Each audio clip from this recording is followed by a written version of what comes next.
सोना ला करके दे दो। इसको बुझा के दोबारा से कटोरी में जितना वो पूरा दोबारा से बनाओ, उस दीपक को साफ कर दो। इसको बुझा के दोबारा से बनाओ, इसको बहुत लोग बनाइए यहाँ पे।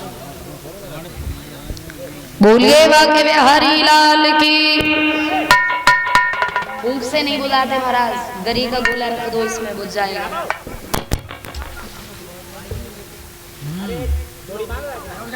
इससे बुझा दो, इसको रख दो, उसी में बुझ जाएगा।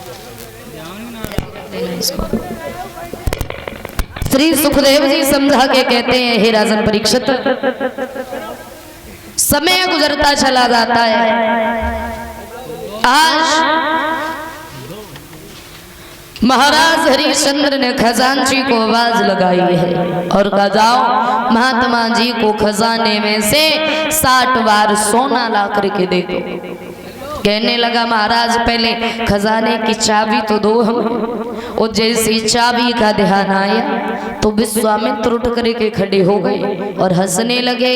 महाराज हरिश्चंद्र के पैरों तले धरती खिसक गई। महाराज क्या हुआ?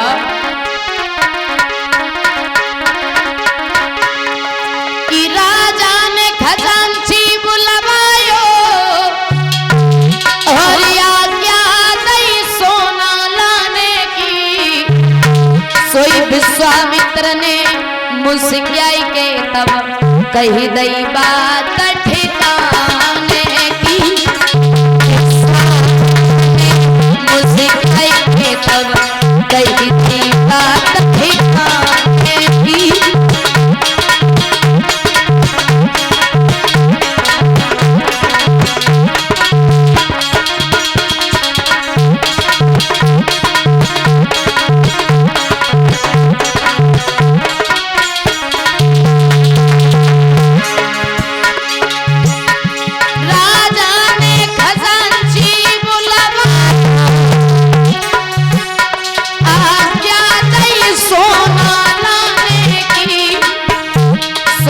विश्वामित्र ने मुस्कियाई के तब कही दई बात ठिकाने की।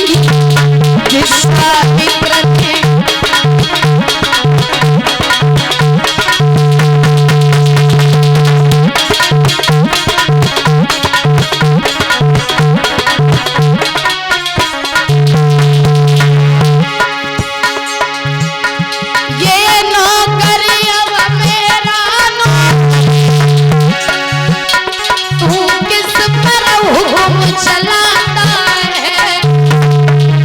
कुंजी लगाम में सब आई गो, किस पर सेवा करवाता है।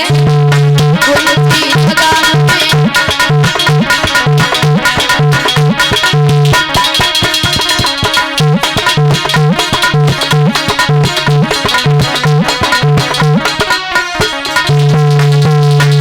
जैसे ही कहा विश्वामित्र ने, राजन अब जो कुंजी लगा में तो सब कुछ आ गया, इसलिए राज पाठ नौकर सब कुछ मेरा है। अब हमें वो चाहिए जो इस राज्य से बाहर हो, जो इस राज्य में, उस पर अब हमारा हक है। महाराज खड़े के खड़े रह गए। याद रखना भैया, आज विश्वामित्र कहने लगे, राजन क्या हुआ, नहीं दे पाओगे तो मना कर दो। हरिश्चंद्र बोले, कैसे मना कर दूं? अरे हम वो हैं जो प्राणों को दे सकते हैं पर कही हुई बात से पीछे नहीं हट सकते। ऐसा करो महात्मा जी, अब आपको वो चाहिए जो इस राज्य से बाहर हो, तो इस राज्य से बाहर तो अब हमें, ऐसा करो आप हमें बेच लो। जैसे ही कहा कि हमें बेच लो तो विश्वामित्र बोले, तुम्हें कौन खरीद लेगा भला 60 बार सोने में? बोले, पत्नी है मेरी, पुत्र है घर पे, आप हम तीनों को बेच लो तो 60 बार सोना आपका रेडी हो जाएगा। और जैसे कहा तो विश्वामित्र ने एक बात कही कि ऐसी किसकी पत्नी होगी जो अपने पति के साथ में बिक जाएगी? हरिश्चंद्र बोले, मेरी पत्नी है, जाओ और जा करके पूछ के आओ अपनी पत्नी से। महाराज हरिश्चंद्र चल देते हैं। तारा ने जब आता हुआ देखा है, मेरे भैया बड़े सुंदर आसन पर बिठाया है। तारा ने उतरा हुआ चेहरा जब महाराज का देखा तो तारा ने पूछ लिया, महाराज क्या बात है, आप उदास क्यों हैं? तो हरिचंद्र ने एक बात कही, तारा क्या बताएं, अगर मन की बात को मैंने कह दिया तो जिस तरीके से मैं उदास हूँ उसी तरीके से तुम भी उदास हो जाओगे। मतलब बात क्या है? और महाराज पत्नी का ये फर्ज होता है अपने पति का दुख और सुख में साथ देना। कहो क्या बात है? तो हरिचंद्र ने एक बात कही, तारा आज एक महात्मा जी ने आकर के हमारा सारा राजपाट ले लिया और दुख राजपाट जाने का नहीं है, दुख सिर्फ एक बात का है। किस बात का? कि उन महात्मा जी का 60 बार सोना हम पर कर्ज है। तो एक बात बताओ तारा, क्या तुम हमारे साथ में बिक सकती हो? और जैसे ही कहा तो तारा ने एक बात कही, महाराज क्यों नहीं? अरे पत्नी का तो ये फर्ज होता है, बेचना तो बड़ी छोटी सी बात है, आप इस शरीर के हजारों टुकड़े करा दो वो भी कम है। महाराज की आंखों में आंसू आ गए। एक बात कही, तारा क्षमा कर देना, दुनिया का पहला अभागा पति हूँ जो अपनी पत्नी को बेच रहा हो, और धन्य है तुम्हारी जैसी पत्नी को। बोलिए महाराज हरिचंद्र।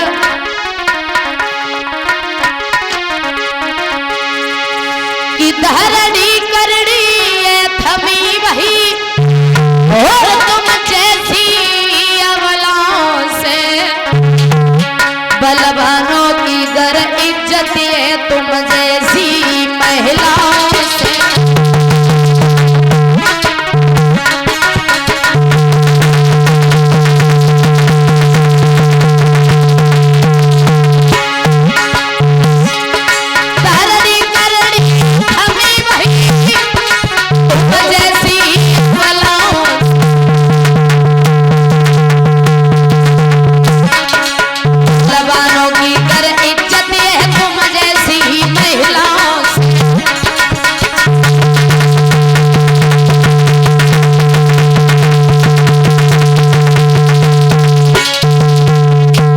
तुम्हारी जैसी स्त्री को। और तारा, अरे दुनिया का पहला अभागा पति ऐसा हूँ जो अपनी पत्नी को बेच रहा हो। रोने लगे महाराज हरिश्चंद्र। तब तक रोहितास आ गया। तारा ने पूछा, बेटा क्या तुम हमारे साथ बिक सकते हो? रोहितास बोला, बिल्कुल। अरे वो बेटा है, बेटा ही क्या है जो माँ पिता का दुख सुख में साथ ना दे? बिल्कुल बिकूंगा आपके साथ में। चले महाराज हरिश्चंद्र। याद रखना भैया। और राजसी वस्त्रों को उतार दिया। रानी तारा ने एक मोटी सी साड़ी को पहन लिया, बेटा ने एक लंगोटी को बांध लिया, महाराज हरिश्चंद्र ने एक धोती को पहन लिया। चले, चलते समय अपनी उस जन्मभूमि को प्रणाम किया महाराज ने। आगे बढ़े, विश्वामित्र के पास गए, दोनों हाथ जोड़े और एक बात कही, महात्मा जी हमने खुद दुखों को सहन किया पर अपनी प्रजा को कभी हमने दुखी नहीं रखा था। अगर हो सके तो मेरी प्रजा को कभी दुख मत देना। और जैसे इतनी बात कही तो विश्वामित्र बोले, सुनो प्रजा हमारी, हम प्रजा के, तुम होते कौन हो प्रजा के बारे में कहने वाले? अरे चाहे हम दुखी रखें चाहे हम सुखी रखें, अब तुम यहाँ से चलो, तुम्हारा और इन प्रजा वालों का कोई नाता नहीं है।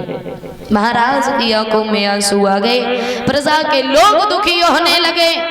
चलते समय महाराज ने जन्मभूमि को प्रणाम किया और कहते हैं कि जब किसी व्यक्ति की जन्मभूमि छूटती है ना तो बड़ा दुख होता है महाराज। उस मिट्टी में, उस जगह पर, उस घर में, उस आंगन में खेल कूद करके बड़े होते, जब व्यक्ति अपनी जन्मभूमि को छोड़ करके जाता है तो बड़ा दुख होता है। महाराज हरिश्चंद्र रोने लगे। रानी तारा, पुत्र रोहितास चल रहे थे काशी में बिकने के लिए। याद रखना, वो रानी तारा जो कभी महलों से बाहर नहीं निकली, आज काशी में बिकने के लिए जा रही है। चलते चलते परेशान हो गई, पैरों में छाले पड़ गए। तो तारा ने एक बात कही, महाराज अरे पैर न पड़ गए छाले में कैसे चलूं? पैर न पड़े छाले में कैसे चलूं?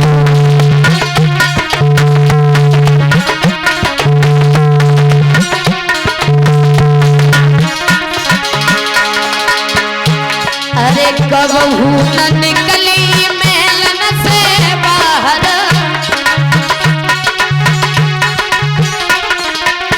कबहू निकली न महलन से बाहर।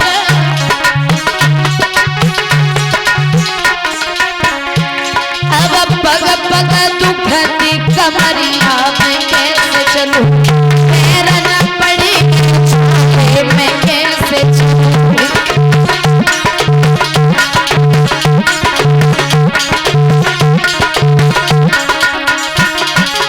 और बोली अरे कभी नहीं उतरा था गोदी से ललना,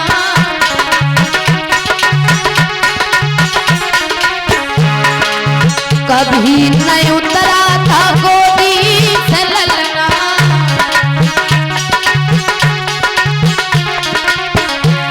अब पग पग दुखते कमरिया में कैसे चलूं, कैसे चलूं, पैर गए छाले से चलूं।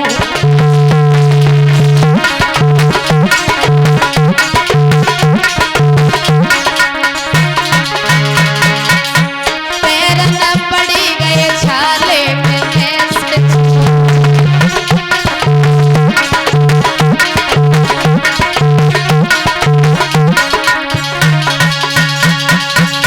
बोले भाग्य हरि लाल की। और एक प्यारा सा कीर्तन बोलेंगे तालियों के साथ में सभी भक्त, उसके बाद में आगे की कथा।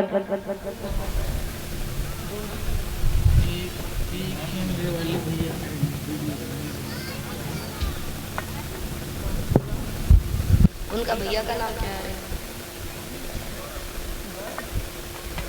गौरव भैया। अगर आवाज सुन रहे हो तो इधर आ।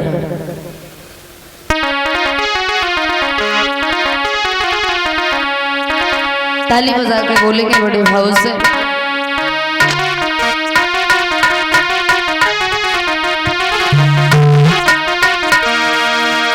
अरे पिया के संग जाऊंगी कि सजन के अरे संग जाऊंगी, और काया कोई दगा दे जाऊंगी। पिया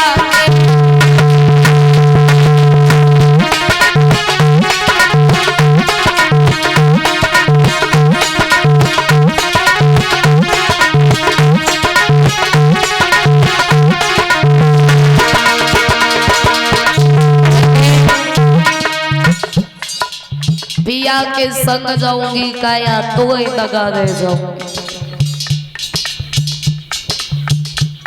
ये आत्मा इस शरीर से कहती है, और हर एक आत्मा का पति परमात्मा होता है महाराज। तो ये आत्मा इस शरीर से कहती है कि जिस दिन मैं अपने उस पति के साथ में चली जाऊंगी ना, उस दिन तेरा ये शरीर किसी काम का नहीं रहेगा। इसलिए थोड़ा भजन कर लो, सत्संग कर लो, क्योंकि दुनिया में आए हो तो जाना भी पड़ेगा, और जाओ तो कुछ ऐसा करके जाओ तो लोग तुम्हें याद करें। और लोग दो ही बातों से याद करते हैं महाराज, या तो व्यक्ति किसी की बुराई को लेके याद करे, और या फिर किसी की अच्छाई को लेकर के याद करे।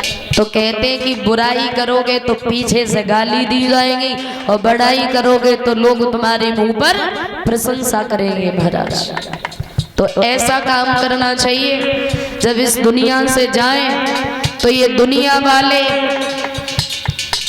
बरसों तक हमें याद करें, और कहते हैं जहाँ से आए हैं वहीं पे जाना पड़ेगा महाराज। तो भगवान से बड़े बड़े वादे करके आता है हर एक व्यक्ति कि मैं इस संसार में जाऊंगा, भगवान तुम्हारा भजन करूंगा, कीर्तन करूंगा, लेकिन इस दुनिया में आके मोह जाल में फंस करके सब कुछ भूल जाते हैं, कुछ याद नहीं रहता है। तो ये प्राण आत्मा इस शरीर से कहती है कि अभी तू कुछ काम नहीं करता है, ना भजन करता, ना कीर्तन करता, और जिस दिन मैं अपने उस पति के साथ चली जाऊंगी उस दिन तेरा ये शरीर किसी काम का नहीं रहेगा।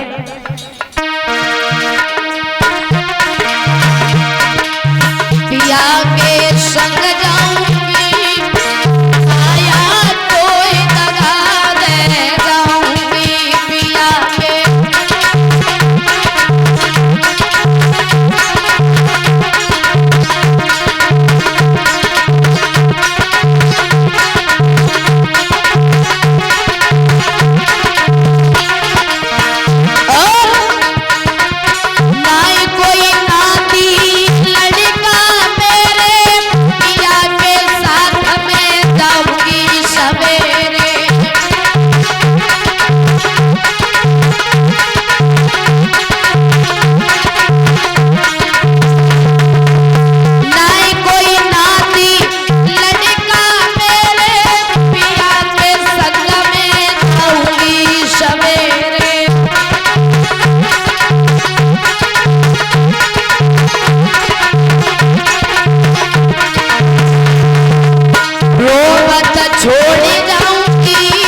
मुखड़ा मोड़ जाऊंगी, काया तो दलाल जाऊंगी।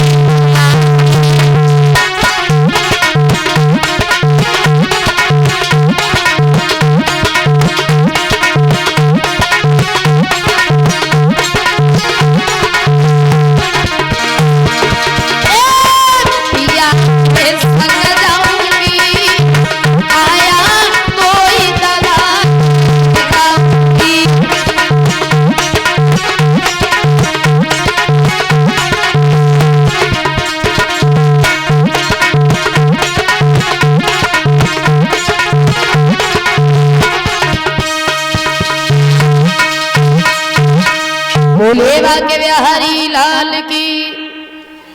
गांव का नाम कंकरकुई। कंकरकुई कंकरकुई कैसे गांव के नाम है भाई साहब इधर। और ये हमारे पास में कितने रुपए आए? अच्छा 101 रुपए से सम्मानित कर रहे हैं रवि राजपूत राम जी की तरफ से। आला में छाप लगाएंगे भैया। और ये 51 रुपए हमारे पास आए हैं मुलायम उर्फ बिक्की राठौर जी की तरफ से। ये भैया कांकर कुई के रहने वाले गजल सुनना चाहते हैं।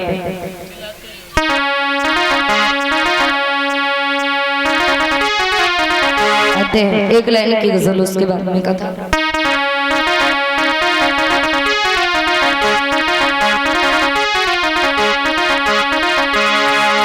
कि हमने तुमसे प्यार किया है और सब कुछ भुला दिया है, हमें क्यों भूल गए, हमें क्यों भूल गए हो।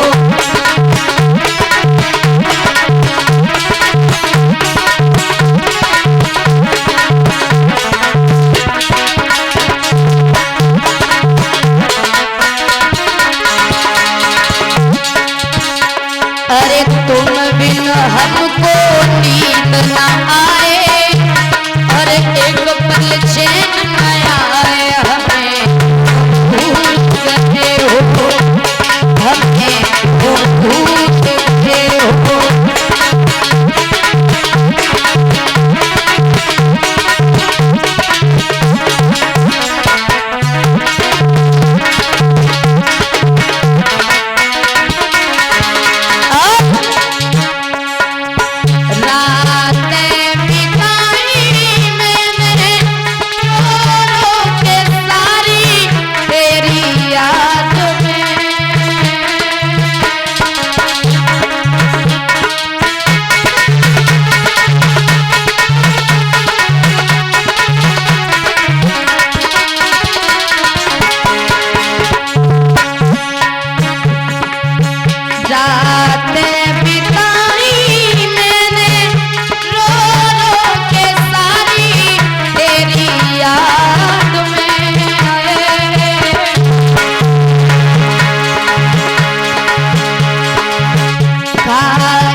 पल मैंने तेरा नाम लिया है, हमें भूल गए हो, हमें भूल गए हो।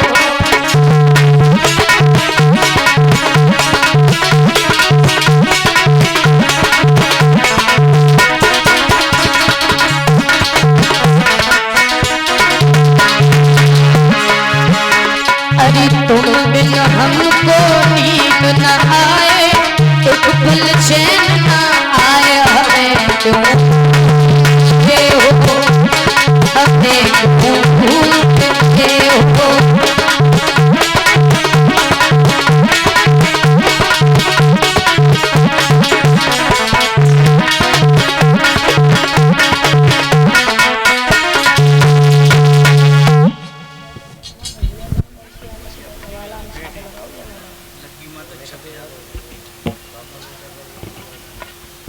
तो भी कमेटी की तरफ से कहना है कि कोई भी फरमाइश नहीं होगी।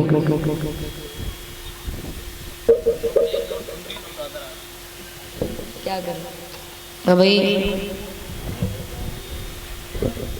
मना करे कह रहे कोई भी फरमाइश नहीं होगी।